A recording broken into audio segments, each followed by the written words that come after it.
Ala Rasulillah, la haula wala quwata illa billah. Alhamdulillahirobbilalamin, segala puji bagi Allah yang telah memberikan kita banyak nikmat, nikmat iman, nikmat ukhuwah, nikmat sehat, dan insya Allah hadirnya kita di Jubinar ini membuktikan insya Allah kita dalam kondisi sehat walafiat sehingga kemudian bisa mengikuti Jubinar ini gitu. Yang merupakan adalah kajian muslimah gitu yang menyesuaikan diri di era pandemi ini gitu. Walaupun jujur sebenarnya kangen ingin bertatap muka gitu, tapi insya Allah kita syukuri gitu dengan apa yang ada ini. Gitu. Yang saya hormati, yang saya cintai karena Allah, segenap dari pengurus DKM Al-Kautsar dan juga keputrian gitu. Yang saya cintai juga, yang saya sayangi karena Allah, segenap dari teman-teman yang meluangkan waktu untuk kita sama-sama mengkaji bersama gitu. Nah, materi hari ini teman-teman kelanjutan dari bulan yang lalu gitu. Sesuai dengan permintaan dari teman-teman keputrian, kita akan mengadakan tentang wedding series. Nah, hari ini subtemanya adalah ketika mereka bertanya kapan menikah. Ya, kapan menikah itu barangkali salah satu pertanyaan yang sering ditanyain di Indonesia dari zaman ke zaman ya gitu. Terutama mungkin saat bertemu di kondangan atau di hari raya ya gitu. Apakah fenomena ini ada di luar negeri gitu? Bisa jadi jarang ya gitu, adanya kemudian di Indonesia. Dan mungkin gitu ya, teman-teman juga udah pernah kali ya ditanyain kapan menikah gitu. Katanya di rentang usia 20 ke atas gitu ya, 20 sampai 35 gitu kalau belum menikah, itu pasti suka ditanyain sama saudara, sama orang tua, sama teman gitu, sama tetangga gitu, ditanyain kapan nikah gitu. Nah, apa yang kemudian teman-teman rasakan gitu? Ah, biasa aja, cuekin aja. Ah, saya jadi mikirin, ah jadi sebel, orang kok kepo amat dan segala macam. Mungkin berkecamuk segala macam perasaan yang teman-teman rasakan ketika ditanyakan kapan menikah gitu. Nah, kenapa sih orang tuh suka nanya kapan menikah gitu? Ya bisa jadi karena kepo, bisa jadi karena tanda kutip bentuk kepedulian gitu. Bisa jadi juga karena memang ya budaya kita, budaya di Indonesia itu yang kemudian satu sama lain itu suka saling peduli, tanda kutip ya, kayak gitu ya. Kan kita kalau keluar dari rumah, terus ditanya tuh sama tetangga, "Mau ke mana?" Gitu. Kalau di luar negeri mungkin jawabannya none of your business gitu, bukan urusan kamu kayak gitu. Tapi kalau budaya Indonesia nanya mau ke mana itu sopan dan, lumrah-lumrah saja. Mungkin kalau di beberapa negara kita nanya ke orang mau ke mana, itu disangkain ikut campur gitu dengan urusan dia kayak gitu. Nah, makanya kenapa juga kemudian di Indonesia kadang suka ditanya gitu ya, "Kapan?" Kayak gitu, "nikah?" Kayak gitu. Bisa jadi budaya yang kemudian memang, suka, saling peduli.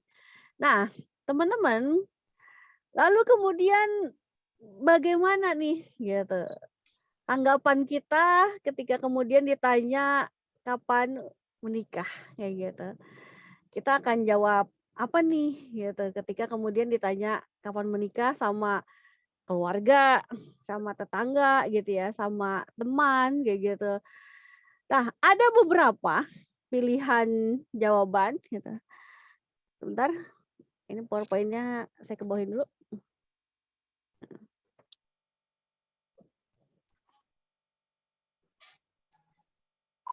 Ada beberapa jawaban yang kemudian ketika ditanya kapan menikah itu teman-teman bisa jawab. Apapun jawaban yang teman-teman jawab gitu. Nah, di kepala itu teman-teman harus kemudian adem dulu gitu ya. Jangan kemudian kebawa, emosi gitu, jangan kemudian ngerasa bahwa kayaknya kesinggung, marah, dan segala macem kayak gitu. Karena kalau udah kebawa emosi, tersinggung, marah, nanti kita bisa jawabnya dengan jawaban yang mungkin juga kurang elok juga kayak gitu. Bahkan gitu, pernah kayak gitu ya, ada yang kemudian, "Ya udah nih, kalau ditanya kapan nikah, jawabnya begini aja," kayak gitu. Jawabnya, "Lah kakak gitu atau misalkan tante atau misalkan siapa, "Kapan, Nah?" Gitu. Yang malah mungkin nanti akan menyinggung kayak gitu perasaan dari, keluarga gitu. Kita bisa menjawabnya dengan kasih senyuman saja. Dikasih senyum kayak gitu, ya udah senyum aja gitu. Seperti kayak senyumnya Mona Lisa, penuh misteri kayak gitu. Silakan yang kemudian bertanya itu menebak-nebak sendiri gitu. Kalau dia bilang, "Kalau ditanya senyum-senyum aja nih," ya nggak apa-apa itu hak kita kan kayak gitu ya. Kita bisa senyum aja atau kita bisa bilang bahwa, ya doakan aja kayak gitu. Atau bahkan mungkin beberapa orang akan bilang bahwa mau biayain, mau ngongkosin gitu, mau ngasih calonnya kayak gitu. Kita bisa jawab ya doakan saja kayak gitu. Sudah gitu ya sambil kemudian, tersenyum kayak gitu. Atau bisa tadi gitu, bertanya balik dengan pertanyaan yang sopan gitu, biar kemudian yang nanya juga memahami gitu. Bahwa kemudian memang nggak nyaman ditanya-tanya, seperti itu gitu.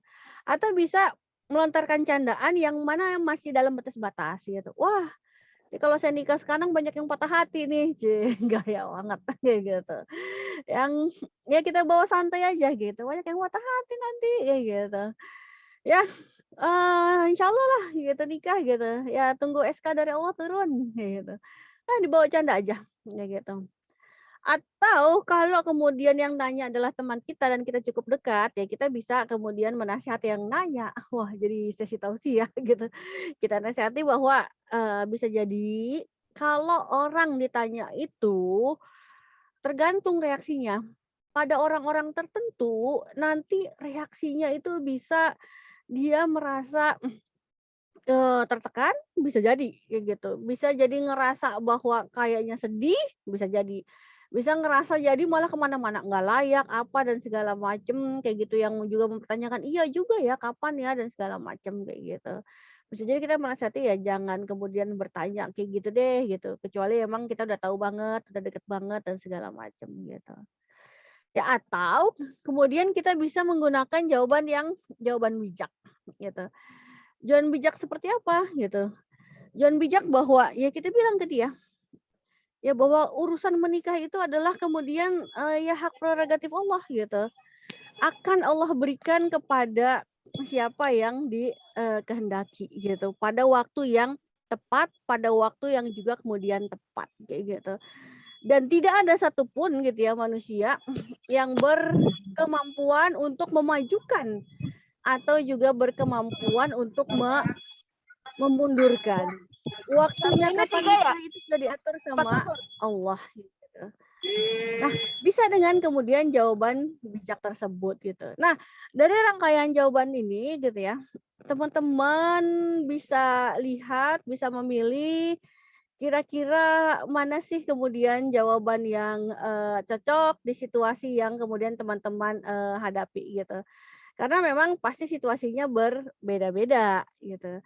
Situasinya bisa jadi yang nanya adalah orang tua, yang nanya adalah kemudian keluarga, yang nanya adalah kemudian tetangga atau teman, yang mana memiliki kedudukan dan situasi yang berbeda gitu. Maka juga memerlukan jawaban yang, berbeda pula gitu.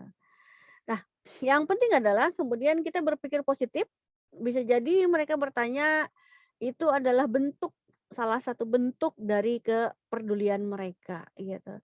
Salah satu bentuk dari kemudian, mereka ingin yang terbaik gitu buat kita gitu, walaupun ya mungkin cara nunjukinnya kurang nyaman. Nah, pertanyaan selanjutnya pertanyaan selanjutnya adalah kemudian ketika bagaimana gitu, bahwa ketika pertanyaan kapan menikah itu udah sampai taraf yang ngedesak gitu dan menekan, kayak gitu. Atau bahkan mungkin bisa jadi gitu ya, sampai taraf yang kayak, apa ya bahasanya, nyinyir yang hakiki lah kayak gitu, kedengarannya di kuping kita, kayak gitu. Nah, kalau kemudian sampai tahapan seperti itu, dalam menghadapi kondisi seperti itu, yang perlu kemudian diatasi adalah diri kita sendiri. Kalau pertanyaannya udah dirasa mendesak, udah dirasa menekan, yang perlu diantisipasi adalah diri kita sendiri, kayak gitu. Bagaimana? mengantisipasi bagaimana kemudian kita tetap bisa berdamai dengan diri sendiri. Bagaimana mengantisipasi bahwa pertanyaan yang menekan itu atau mendesak itu tidak mengganggu kedamaian kita, tidak mengganggu kemudian keajegan kita gitu, tidak mengganggu kewarasan kita. Karena orang mau nanya apapun kalau kitanya nggak terusik, nggak ada masalah, kayak gitu. Teman-teman, ketika teman-teman ditanya kapan menikah, nanti sudah menikah, bisa jadi pertanyaannya lanjut, "Kapan punya anak?" Gitu. Ketika nanti punya anak pun gitu, anaknya ternyata laki-laki doang, tidak ada perempuan, ditanya, "Kapan punya anak perempuan?" Atau sebaliknya, anaknya perempuan doang, tidak ada laki-laki. Ditanya juga, "Kapan kemudian punya anak laki-laki?" Gitu.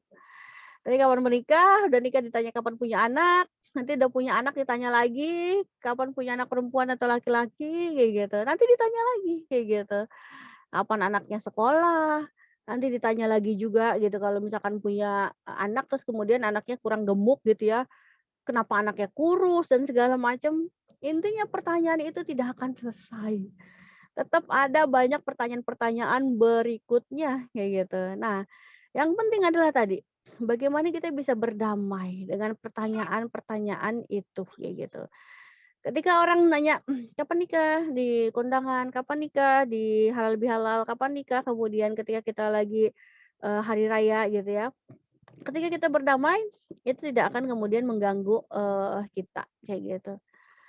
Nah, bagaimana cara kemudian kita berdamai gitu dengan kemudian segala pertanyaan-pertanyaan itu gitu.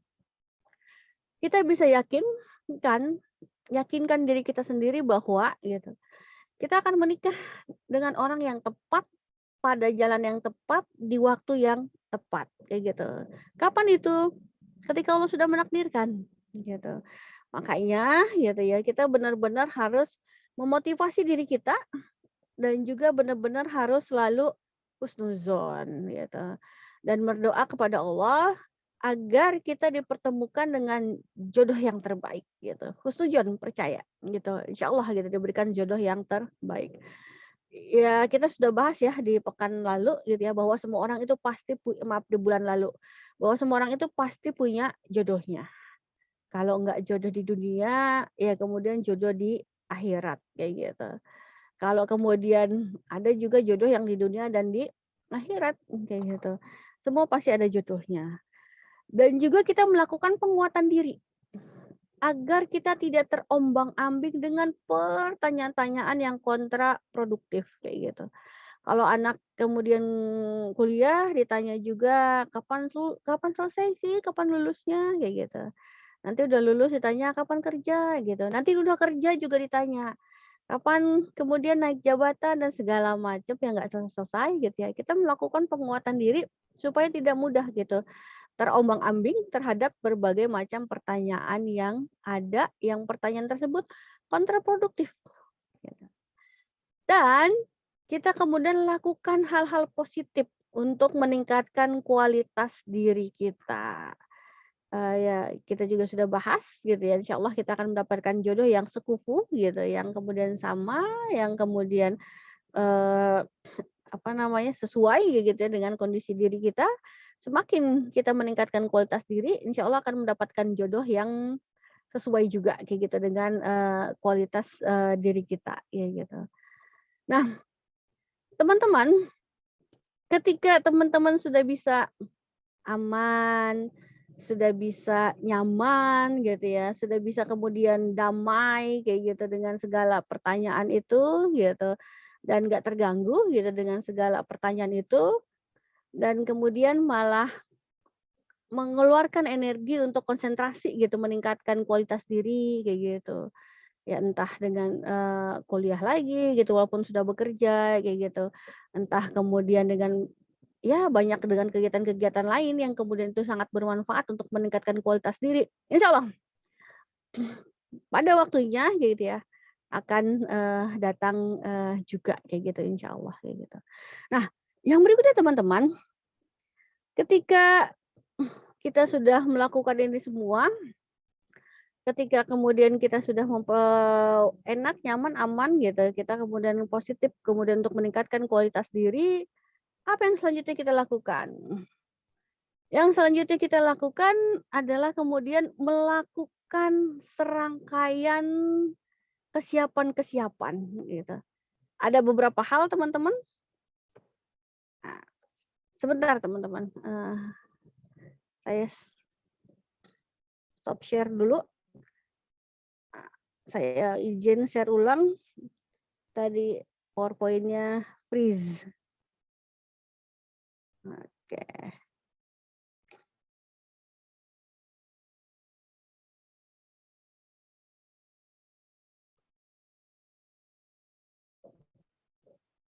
Ya. Ketika kemudian teman-teman sudah siap gitu ya, dengan segala pertanyaan itu sudah tidak mengganggu lagi gitu ya, yakinlah gitu. Di Quran surat Al-Baqarah ayat 185 Allah menegaskan, Allah itu menghendaki kemudahan dan tidak menghendaki kesukaran gitu. Tidak usah kemudian kita bertanya-tanya, ya Allah gitu ya, kenapa ini orang-orang kok pada nanya gitu, sedangkan hilalnya aja belum ada kayak gitu, orang yang mau nikahnya aja belum ada gitu. Masa sih di surat undangan kayak di seminar ditulis namanya terus ditulis dalam konfirmasi. Enggak ya kayak gitu. Insya Allah gitu. Allah akan memberikan banyak kemudahan gitu. Yang penting kemudian kita enak, nyaman, damai pikiran kita dan kita mempersiapkan diri gitu. Apa saja yang harus kita lakukan gitu. Mempersiapkan diri menjemput di hari H pernikahan gitu. Yang pertama jelas kita kemudian menghadirkan semangat niat gitu. Niatnya untuk apa? Ya niatnya untuk beribadah, niatnya kemudian untuk menjaga diri kayak gitu. Kenapa? Menikah itu adalah ibadah terpanjang dan menikah itu adalah setengah dari agama kayak gitu. Kita niatkan itu kayak gitu, niatkan. Dan teman-teman kayak gitu. Ketika kita pun Allah takdirkan menikah, pahamilah gitu bahwa gitu pasangan kita itu adalah milik Allah gitu, bukan milik kita. Yang bisa saja dengan kekuasaan Allah ketika Allah menghendaki bisa diambil gitu pasangan kita. Entah sekitar kemudian berapa bulan, berapa tahun dan segala macam gitu, atau masalah kita duluan walau alam bisawab gitu. Kalau kemudian niatnya karena ibadah, niatnya kemudian karena kemudian ingin menjaga diri kayak gitu ya. Ketika takdir Allah datang mengambil pasangan, kita nggak terlalu goyang. Tetapi kemudian kalau niatnya karena ya cinta mati, ya harus dia, nikah dengan dia, kalau nggak nikah dengan dia ya mendingan nggak usah nikah aja gitu. Kita lupa seolah-olah dia tuh kayak milik kita gitu. Kalau Allah ngambil kita mau ngapain? Kayak gitu. Hadirkan semangat niat gitu, niat semurni-murninya, niat seluruh-seluruhnya gitu. Dan juga dimulai dari kita memahami diri kita sendiri. Maksudnya apa? Kita memahami kita ini siapa, apa yang kita sukai, apa yang tidak kita sukai, ke depan kita mau ngapain dan segala macam gitu. Kalau kita nggak paham tentang diri kita, bagaimana orang lain mau paham kita? Kalau kita nggak paham tentang diri kita, bagaimana kita mau memahami orang lain, mau memahami suami kita itu gitu ya. Kalau kita aja nggak paham dengan diri kita sendiri gitu ya. Pahami diri kita dengan baik, kenali diri kita dengan baik gitu ya. Sehingga nanti ketika beradaptasi dengan suami, itu kita udah selesai dengan diri kita. Udah sedikit PR kayak gitu. Ya kalau dibilang udah nggak ada PR agak sulit ya gitu. Manusia insya Allah punya PR dengan dirinya, sendiri kayak gitu. Tapi dimulai dari memahami diri. Apa jadinya seorang perempuan yang tidak memahami dirinya sendiri, seorang laki-laki yang juga tidak memahami dirinya sendiri, kemudian menikah. Wah itu chaos dah itu, gitu. Masing-masing bisa ribut dah tuh kayak gitu. Masing-masing nggak ngerti gitu, apa yang kemudian bikin dia marah gitu, apa yang bikin dia sebel, apa bikin dia suka, dia nggak ngerti, bisa chaos lah kayak gitu. Kita paham diri kita dengan sebaik-baiknya. Nah, tentunya juga perbekalan ilmu, Umi, ilmu apa luas sekali ya. slide-nya belum ganti? Oh, Masih slide slide di yang situ lama? belum ganti? Di Belum. sini sudah ganti? Di tempat saya kah? Sudah kok, di sini sudah ganti. Di tempat yang lain? Nih, Burus? di sini slide-nya sudah ganti tentang tema mempersiapkan diri. Gitu. Mmm, Mungkin di mhm. tempat saya aja kali ya, Mbak. Oke, Mi. Siap. Ya, saya lanjutkan ya Mbak Mugi. Ya, eee Dilanjutkan dengan kemudian perbekalan ilmu yang sangat luas gitu ya, ilmu tentang parenting gitu. Kenapa ini penting? Ya karena kita nikah insya Allah punya anak kan gitu, bukan kemudian menganut asas free child gitu ya, bahwa nggak mau nikahnya tapi nggak mau punya anaknya, kayak gitu. Berarti kemudian itu keluar dari fitrah Allah gitu ya. Kita perlu ilmu parenting gitu ya, kita perlu gitu, ini anak mau diapain gitu ya, dan juga kita perlu manajemen konflik dalam rumah tangga. Siap menikah, ya berarti juga siap ada konflik, kayak gitu. Konfliknya bukan konflik sampai piring terbang ya, sampai konflik yang seperti apa, kayak gitu. Konfliknya kemudian adalah konflik sehari-hari, ngatur waktu, ngatur kemudian prioritas dan segala macam. Bagaimana konflik tersebut tidak makin mericuhkan suasana yang ada, tapi makin merekatkan. Umi, Ada juga apa kemudian lagi? Umi, apa lagi? ya, Belum pada ganti slide-nya. Iya, belum saya ganti. oke, saya stop share dulu ya. Saya ganti lagi dari awal. Saya share ulang. Oke, udah saya stop share. Sekarang saya share ulang. Oke. Nah, saya share ulang. Sekarang adalah di awal ya, slide yang awal. Ganti kan? Oke, slide beginning. Judul. Masih judul. Oke, judul ya. Saya ganti ke bawah ya. Sudah ganti? Udah Belum. ya. Belum. Wah, aneh. Di layar saya sudah ganti. Masih judul ya? Masih judul, Mi. Iya. Oke, saya coba lagi, saya stop share lagi. Saya share ulang lagi.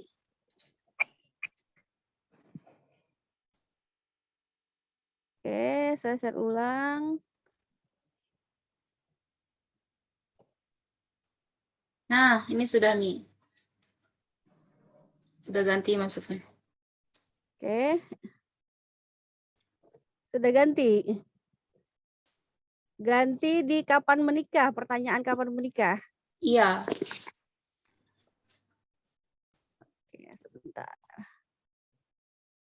Tapi itu PowerPoint-nya freeze.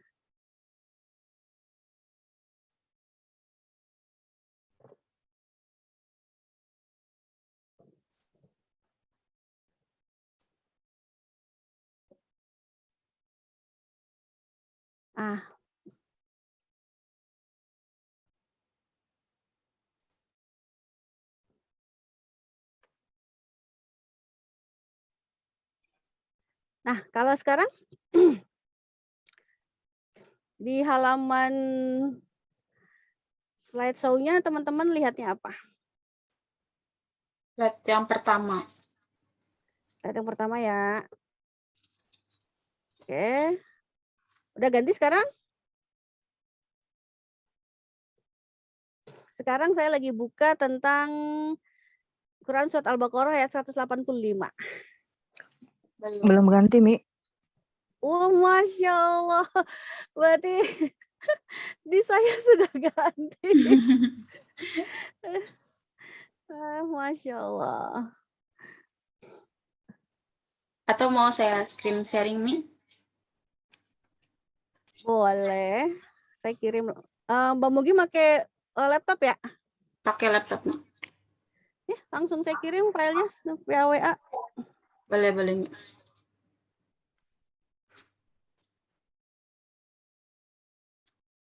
Masih belum masuk sebentar, Mi.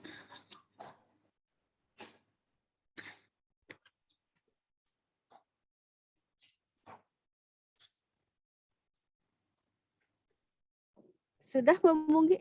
Sudah terkirim? Ya, ini baru Di masuk, WA. Mi. Iya. Coba silakan Mbak Mugi yang share. Saya stop share ya.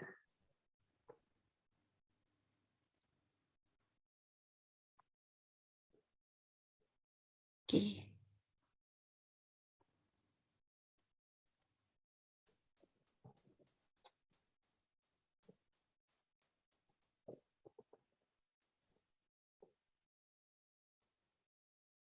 Sudah ya, Mi? Sudah terlihatkah? Iya, sudah terlihat. Silakan Mbak Mugi ke slide bahasan kita. Tadi sampai di Al-Baqarah, ya, Mi? Boleh. Lanjut berikutnya. Berikutnya tadi sudah ke persiapan. Nah, ini sudah. Berarti dari tadi slide-nya belum ganti ya? Masya Kira di Allah. saya doang kalau ini. Di sini sudah. Ya. Ya. Oke, teman-teman, saya lanjutkan. Gitu. Nah, pertanyaan-pertanyaan tadi gitu ya, kita sudah nyaman, sudah kita bisa jawab dengan baik gitu ya. Sampai kemudian kita hadirkan semangat dia sudah, memahami diri sendiri, perbekalan ilmu, dan kemudian juga kita terus-menerus upgrading ilmu kita tentang ilmu parenting, manajemen konflik, dan juga edukasi tentang seks kayak gitu. Mohon maaf, bukannya kemudian kita ngomong tidak layak ya, tapi kemudian sesuatu yang harus dibicarakan kayak gitu. Kenapa? Agar jangan sampai gitu kita kemudian kesalahan kayak gitu tentang seks ini gitu. Banyak gitu ya kasus-kasus yang ketika tidak terlalu memahami tentang hal ini, akhirnya diam saja dan segala macam kayak gitu. Terus kemudian malah salah gitu. Misalkan contoh gitu ada sebuah kasus gitu yang sang suaminya gitu, ini kita ngomong dalam rangka untuk kemudian edukasi ya gitu, mendatangi istrinya dari belakang gitu. Dan itu di dalam Islam amat sangat dilarang sekali kayak gitu. Dan memang kayak gitu, tidak masalah gitu ketika sang suami kemudian untuk melakukan dengan cara yang seperti apa, tapi ada rambu-rambu dalam Islam kayak gitu.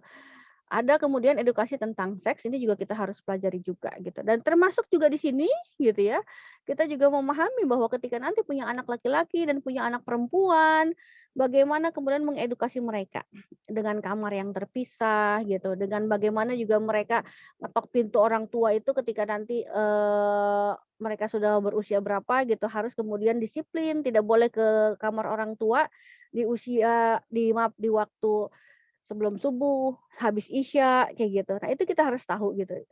Eh, Banyak juga teman-teman kejadian gitu, teman-teman yang kemudian mengabaikan hal ini gitu. Ketika anak masih kecil, tinggal sekamar sama orang tuanya. Gitu. Dan anak melihat hal-hal yang seharusnya tidak dilihat oleh dia di usia dia yang sangat mungil itu ya gitu. Akhirnya ini ke mana-mana dampaknya. Anaknya jadi cerita ke teman-temannya atau bahkan sampai tahapan anaknya meniru adegan yang dilihat di rumahnya gitu oleh orang tuanya.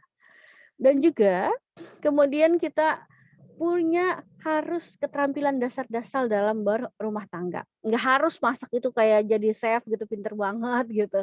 Nggak harus gitu. Kemudian kita pinter banget dalam hal merapikan rumah dan segala macam, tapi dasar-dasarnya aja. Nah, teman-teman, silakan Mbak Mugi slide selanjutnya. Ini semua dirangkum dalam eh, persiapan-persiapan. Kurang lebih kalau kita kategorikan nanti ada 4 kayak gitu ya persiapan-persiapannya kayak gitu. Yang pertama kemudian adalah persiapan fisik.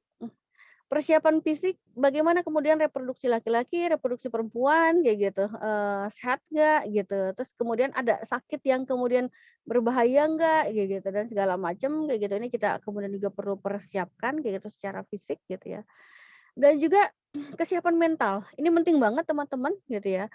Bagaimana kemudian teman-teman memahami hak dan kewajiban gitu. Jangan kemudian menuntut hak saja gitu, kewajibannya kurang gitu.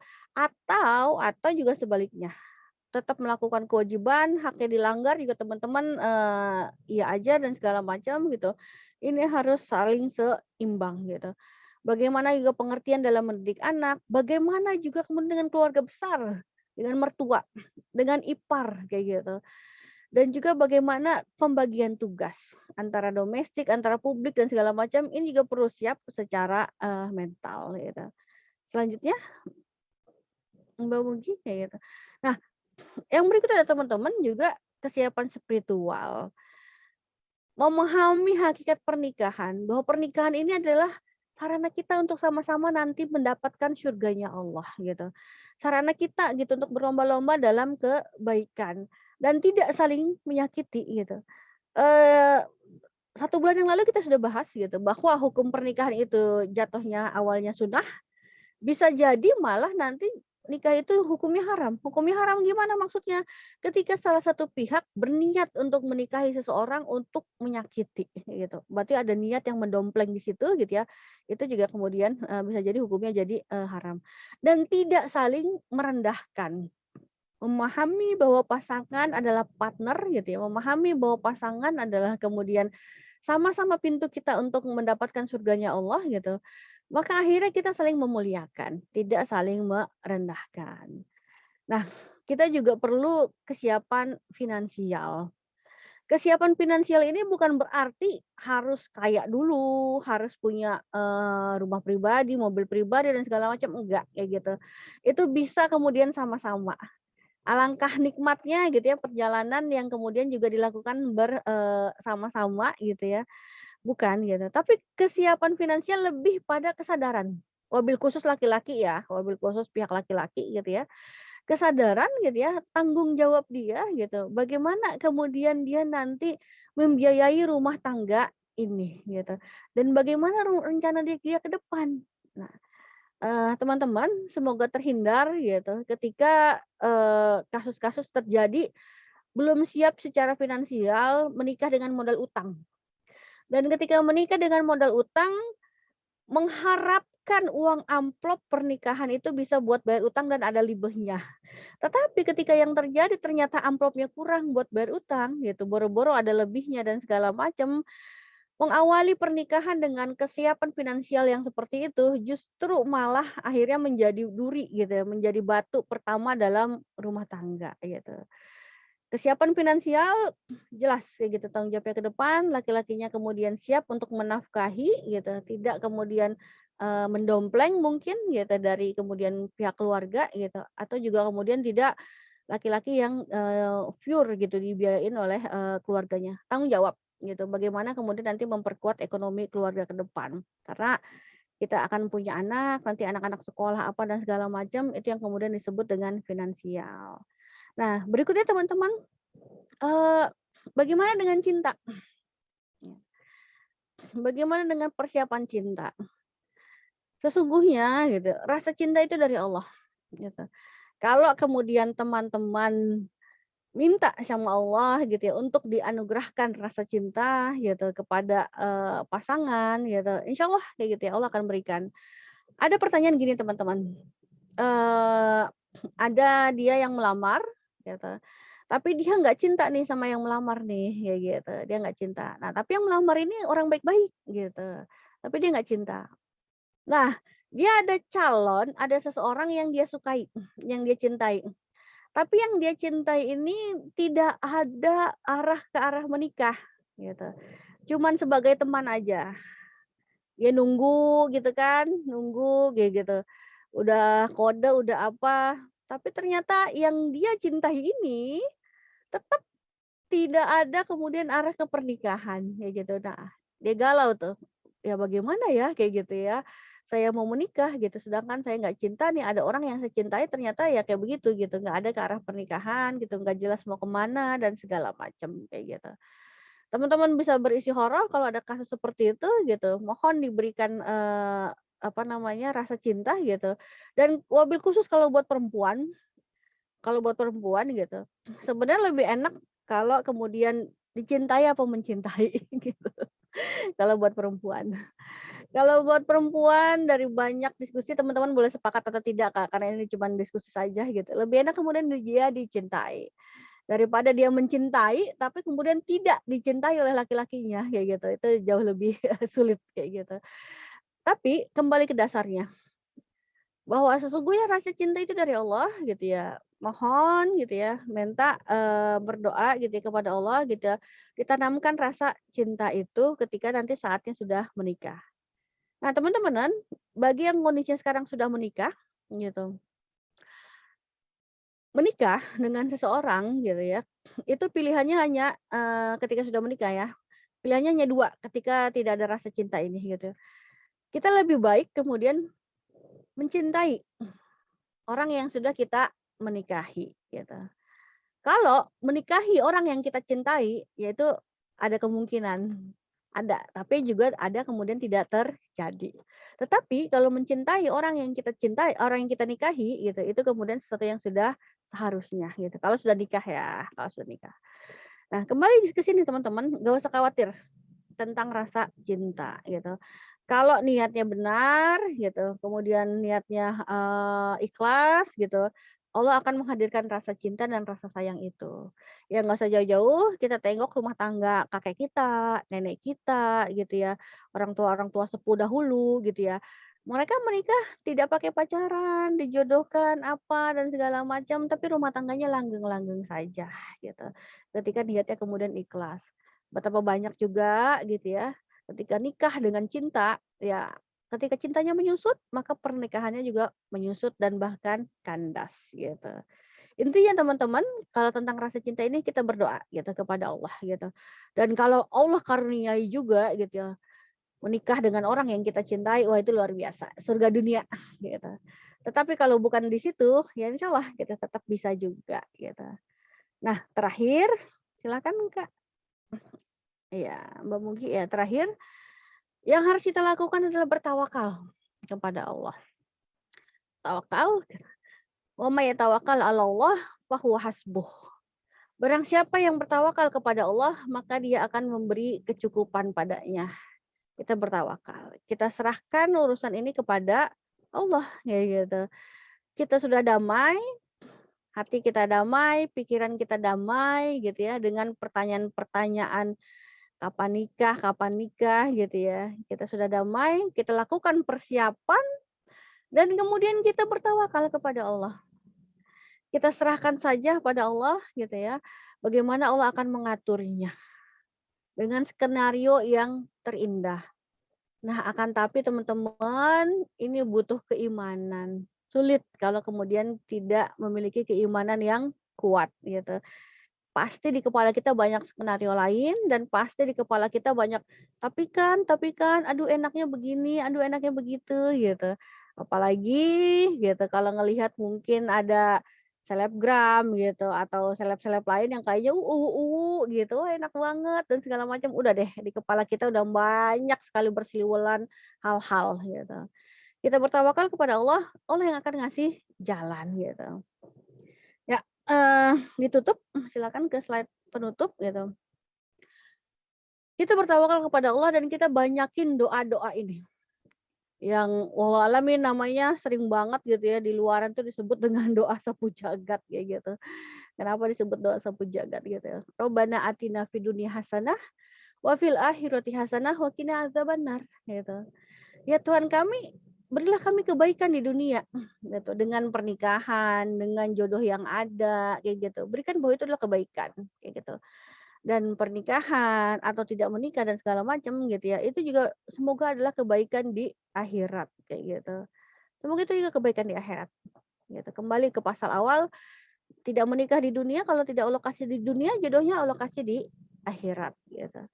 Dan berilah kami dari siksa neraka gitu. Ya, mungkin itu teman-teman gitu ya, sebagai penutup gitu, bahwa dari pertanyaan kapan menikah gitu, yang terpenting adalah di dalam diri kita sendiri.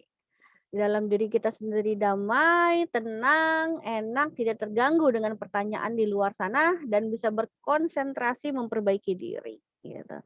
Wallahualam bishawab, semoga bermanfaat. Silakan habis ini kita lanjutkan dengan sesi diskusi. Saya cukupkan sementara. Bila taufik wal hidayah. Wassalamualaikum warahmatullahi wabarakatuh. Waalaikumsalam warahmatullahi wabarakatuh. Masya Allah, tabarakallah Umi. Terima kasih atas ilmunya. Sangat memotivasi ya untuk kita yang masih mungkin jomblo-jomblo fisabilillah untuk memantaskan diri menuju pernikahan yang diberkahi oleh Allah. Baik, seperti yang udah disampaikan sama Umi, kita buka sesi tanya jawab di diskusi pada pagi hari ini. Spesial untuk dua penanya pertama, selain MC ya, kita akan membagikan voucher pulsa 50.000 untuk teman-teman yang mengajukan pertanyaan. Bisa metodenya angkat tangan atau langsung dibuka ya, di unmute aja gitu. Silakan. Mungkin Mbak Mugi bisa stop share screen-nya. Oh iya, boleh, Mi. Sip. Ya, alhamdulillah kelihatan semuanya. Hmm. Ayo. Mugi, saya mau nanya, Gi. Siap, Bu. Ah, Silakan, Bu. iya. Assalamualaikum, Masya Umi. Allah. Waalaikumsalam warahmatullahi. Alhamdulillah ketemu di sini, bisa kelihatan wajahnya. Alhamdulillah. Kangen saya. Iya, Umi sama. Umi, saya mau nanya. Saya kan single parent anak 3. Iya. Saya sudah dekat dengan seorang sekitar hampir mau 7 tahun. Nah, saya sih bukannya nggak pengen melanjutkan ke pernikahan berikutnya. Cuman dikendalakan anak saya yang pertama itu belum memberikan restu ke saya. Intinya sih seorang ibu tidak perlu restu anak sebenarnya. Cuman karena saya menghargai, biar anak saya pun menerima pendamping saya, karena beliau pun menerima pendamping mantan suami, gitu. Sikap saya harusnya bagaimana, Umi? Sedangkan niat dari saya sama pasangan saya ini sudah ada dari 2 tahun yang lalu. Dari saya itu aja, Umi. Wassalamualaikum. Waalaikumsalam warahmatullahi wabarakatuh. Ya, terima kasih Bu Rus ini. Yang pertama, jelas memang kita benar-benar ini harus mencari situasi, suasana apa yang enak bisa ngomong dari hati ke hati dengan anak pertama. Entah diajak ke pantai, diajak ke gunung, dia sukanya di mana kayak gitu. Dia yang kemudian mood-nya enak tuh di mana gitu. Ada orang tuh mood-nya enak di pantai, ada di gunung, ada di mana gitu. Ada orang mood-nya enaknya di sebuah perpustakaan. Kita kenali anak kita mood-nya di mana, dia enak, udah happy. Gelombang otaknya itu udah gelombang otak yang nyaman gitu, nggak otak yang kemudian penuh curiga, penuh prasangka, penuh pertahanan diri kayak gitu ya. Nah, udah tuh dapat situasi seperti itu, kemudian kita diskusi dari hati ke hati. Kita sampaikan kayak gitu bahwa gitu ya, ayah juga sudah menikah kayak gitu ya, kamu izinkan kayak gitu. Nah, ibu juga kayak gitu. Ibu sudah lama sekali gitu, apalagi sudah 7 tahun kayak gitu. Kamu ingin nggak gitu? Kita sentuh hatinya dengan pertanyaan gitu. Kamu ingin nggak kayak gitu? Ibu kemudian juga bisa melanjutkan hidup ibu kembali, gini-gini dan segala macam. Nah, korek gitu pertanyaannya. Bisa jadi gitu, prediksinya adalah banyak pemahaman-pemahaman yang ada di kepala Ananda gitu. Yang mana itu nggak keluar dan belum bisa dikomunikasikan gitu. Nah, udah tuh kalau misalkan dia gelombang otaknya enak, apa diajak ngomong enak. Nah, terus kita harusnya gimana? Nah, tadi seperti yang kemudian sudah dikatakan bahwa memang seorang ibu tidak perlu izin dari anaknya untuk menikah lagi. Oke, akhirnya kita bikin kesepakatan-kesepakatan kayak gitu. Nah, bagaimana kalau cobaan izinkan ibu dulu gitu ya, bolehkan ibu dulu. Nanti kamu bisa lihat kayak gitu, bagaimana, apa dan gimana. Nah, akhirnya ketika sudah nanti menikah, butuh banget kerjasama dari pasangan, dari suami untuk juga bisa sama-sama meluluhkan kayak gitu. Lebih enak ketika udah jadi ayah untuk sama-sama meluluhkan kayak gitu. Harus ada progres sih kayak gitu. Karena kan ini niat juga udah 2 tahun ya, sudah lama. Ya maaf Umi, saya potong. Masalahnya kan waktu anak-anak saya kecil itu saya sempat akrab tuh. 3 anak saya sempat akrab sama beliau. Cuman ada masalah di internalnya anak saya yang besar sama mantan istrinya yang saya dekati ini gitu. Chat pribadi saya nggak tahu bahasanya seperti apa. Tuh, intinya anak saya itu dengan kesalahan yang bukan dibuat sama pasangan saya, dia tuh kebaikan yang sudah dilakukan sama pasangan saya itu hilang dengan sendirinya. Sebelumnya itu pernah nih kita jalan-jalan ke dia yang bareng-bareng, ke Jogja bareng-bareng, happy aja nggak ada masalah. Cuma karena masalah itu aja sampai akhirnya anak saya mengucap, ya terserah mama. Kalau misalkan mama mau menikah lagi, aku nggak mau kenal sama mama. Seperti itu. Usia berapa Ananda?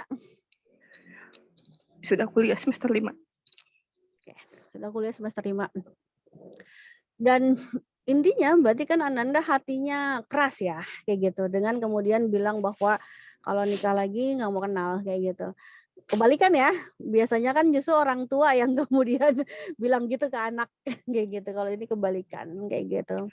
Nah, Intinya dengan kekerasan hati Ananda benar-benar perlu disentuh. Ketika dibilang terserah mama, kita jangan merasa bahwa itu adalah end gitu, itu adalah akhir kayak gitu. Nggak ada jalan keluar kayak gitu, nggak ada kayak gitu, nggak. Kita pelet dia dengan banyak doain hatinya gitu, moga Allah melembutkan hatinya, doain terus-menerus doain, dan ya bismillah gitu. Ketika kemudian akhirnya Bu Rusini bisa istiqoroh dan kemudian jawabannya adalah menikah kayak gitu ya, ya nggak apa-apa menikah juga. Insya Allah itu butuh waktu. Butuh waktu gitu. Misalkan contoh gitu ya, ada seorang anak yang ini kasus lain ya gitu, ada seorang anak yang kemudian ingin menggunakan jilbab terus sama orang tuanya diancam. Kalau kamu pakai jilbab bukan anak ibu lagi, anaknya tetap pakai jilbab, lama-kelamaan ibunya juga luluh gitu. Coba insya Allah lama-kelamaan juga bismillah luluh kayak gitu, bismillah kayak gitu. Kita lihat kayak gitu. Dan tadi gitu, salah satu hal yang lebih baik adalah memang ketika sudah oke dan segala macam menyegerakan pernikahan gitu. Oke. Kita sudah kemudian akhirnya minta izin, kita kasih waktu, kita tanyakan, kasih alasan yang logis kemudian mama tidak jadi menikah kayak gitu dengan calon mama. Kalau tidak dikasih, kita kasih kesempatan. Kalau tidak dikasih alasan yang logis, ya bismillah kayak gitu. Ya, seperti itu gitu. Ya Umi, makasih jawabannya Umi. Mohon maaf, walau bisawab. Bismillah insyaallah.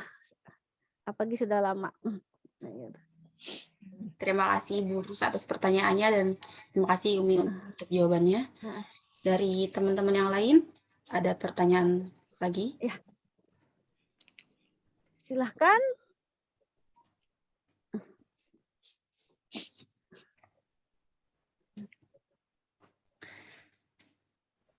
Dari Ade nih. Ade biasanya suka banyak pertanyaan.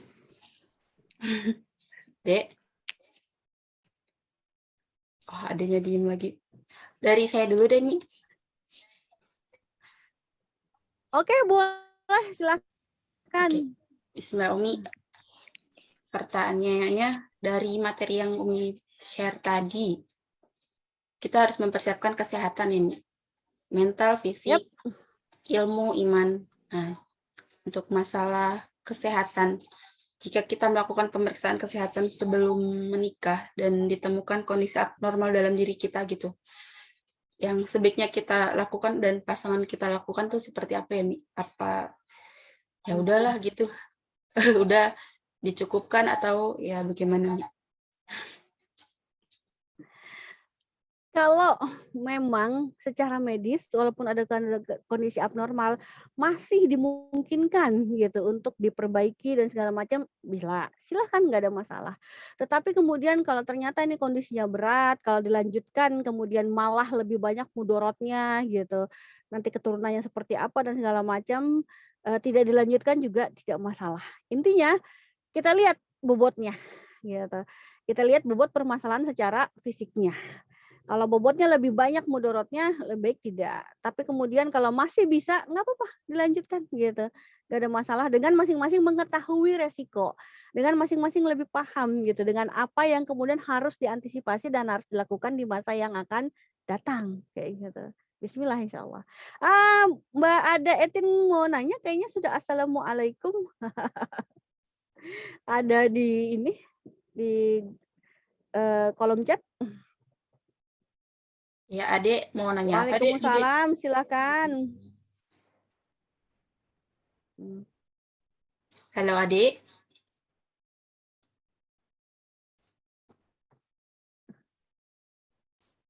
Apa mau menyapa doang?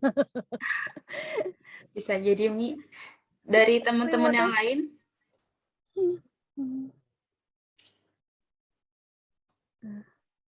Oh, lagi di jalan, Mi. Mau bertanya, katanya untuk saya pribadi kadang suka ada yang deket. Cuman untuk masih typing, Mi. Ayah, mungkin cuman ada yang deket tapi cuman tidak ngajak ke arah pernikahan kali ya. Kayak gitu. Cuman untuk dekat saja kayak gitu. Gimana, mau langsung kita jawab apa nunggu kalimat berikutnya? Gitu ya, Dek, pertanyaannya ya, Dek. kita Ya. jawab gitu aja ya, Dek. Kita putusin jawabin gitu aja ya, Dek. Jadi ada yang dekat, oh iya katanya Mi. Iya Cuma belum benar. ada yang free. Terus buat nikah. Ya, kalau cuman kemudian yang bersangkutan deket doang, tapi kemudian tidak serius kayak gitu ngajak ke arah pernikahan, kita bisa lihat gitu bahwa gitu, itu sesuatu yang kemudian ya tidak bisa diharapkan gitu. Jangan kita udah kegeeran duluan mungkin kayak gitu, atau kita udah berharap duluan, nggak kegeeran sih enggak, tapi berharap gitu, jangan. Lebih baik kemudian, jelas aja gitu, kalau kemudian memang mau menikah, ayo gitu persiapannya gimana, jelas kalau emang tidak, ya sudah kayak gitu, itu masih free ya, berarti masih sama-sama bebas, tidak ada sebuah tek-tekan, tidak ada sebuah kemudian, terikat-terikat apapun kayak gitu, free kayak gitu. Dan, eee, laki-laki yang kemudian memang serius mau, ya dia akan melakukan langkah-langkah yang, konkret kayak gitu. Berarti diri kita free kayak gitu. Dan, dia cuman kemudian mungkin menganggap, teman saja kayak gitu. Dan kita juga harus free berarti gitu, pikiran kita gitu, perasaan kita gitu, fisik kita juga free kayak gitu. Tidak menginikan, apa namanya, tadi gitu, banyak-banyak berharap atau bagaimana gitu, karena tadi cuman deket doang kayak gitu. Walau misal semoga, bermanfaat, mungkin sudah cukup ya, Mbak Mugi, waktunya juga, kayak gitu. Baik, Saya Mi. mohon maaf kalau ada salah-salah kata gitu ya, semoga kajian kita ini, Allah berkahi dan ada manfaatnya gitu buat diri kita, pribadi ke depannya. Saya cukupkan, billahi taufik wal hidayah. Wassalamualaikum warahmatullahi wabarakatuh. Waalaikumsalam warahmatullahi wabarakatuh. Terima kasih kepada Umi Ika atas tausiahnya. Semoga dapat bermanfaat dan dapat kita aplikasikan dalam kehidupan sehari-hari. Sebagai penutup, Amin. mari kita beristighfar sebanyak 3 kali. Astagfirullahaladzim, astagfirullahaladzim, astagfirullahaladzim. Dan membaca doa kafaratul majelis. Subhanakallahumma bihamdika, asyhadu an la ilaha illa Asyhadu an la anta, ilaha illa anta, astaghfiruka astaghfiruka wa atubu ilaik. Dicukupkan ya untuk kajian pada pagi hari ini dengan tema wedding series dan subtema ketika banyak pertanyaan tentang menikah. Saya lupa, minta maaf. Nah, untuk next-nya lagi dengan wedding series dengan Umika, ditunggu ya teman-teman kehadirannya. Terima kasih banyak. Dan yang terakhir minta bantu untuk on cam, kita mau ada sesi dokumentasi. Kita bantu ya.